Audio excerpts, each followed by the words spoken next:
За утро со почеток во 9 часот е закажана 37-та седница на Советот на општина Кочани, на која се поместени 13 точки на дневниот ред. Советниците ќе ги разгледаат завршните сметки на општинските основни и средни училишта за 2019 година, на јавната општинска установа Детска градинка Павлина Велјанова и на библиотеката Искра за 2019 година. Потоа ќе се разгледа и програмата на основното училиште Малина Папиванова за организирање и изведување на екскурзија за учениците од прво, трето и шесто и девето оделение и програмата за настава по природа на учениците од пето оделение за учебната 2019-2020 година. Потоа ќе се разгледаат и програмите за организирање и изведување на ученички екскурзии и на основното училиште Крсте Петков Мисирков од Оризари.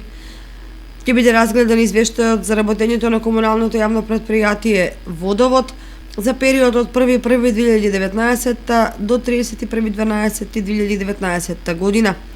Завршната сметка на комуналното јавно претпријатие Водовод за 2019 година и одлуката за распоредување на нето добивката остварена во годишната сметка за деловната 2019 година.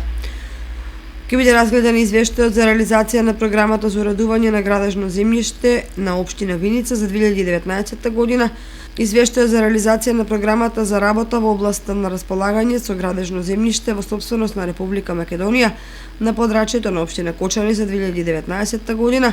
извештајот за реализација на програмата за изградба на фекална и атмосферска канализација во општина Кочани за 2019 година, извештајот за реализација на програмата за изградба и реконструкција на системи за водоснабдување на подрачјето на општина Кочани за 2019 година, завршната сметка на буџетот на општина Кочани за 2019 година и годишниот извештај на општина Кочани за 2019 година.